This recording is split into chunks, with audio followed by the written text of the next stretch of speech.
Wacana new normal life atau kehidupan era baru terus mengalir di tengah pandemi COVID-19. Para ahli berupaya keras menemukan vaksinnya. Di Indonesia, Presiden Jokowi mengajak masyarakat hidup berdamai dan berdampingan dengan COVID-19.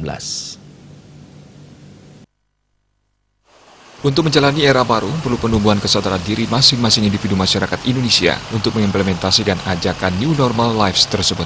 Saat ini, sebagian besar masyarakat kita masih heteronom, yaitu melakukan sesuatu karena disuruh atau dipaksa oleh orang lain, atau suatu peraturan bukan karena kesadaran sendiri otonom.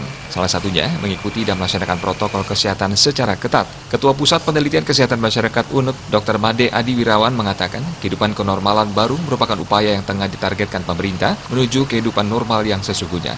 Padahal sesungguhnya kehidupan new normal telah dilakukan sejak munculnya pandemi COVID-19, yaitu dengan physical, social distancing, dalam tatanan individu dan keluarga sebagai upaya pencegahan penyebaran COVID-19.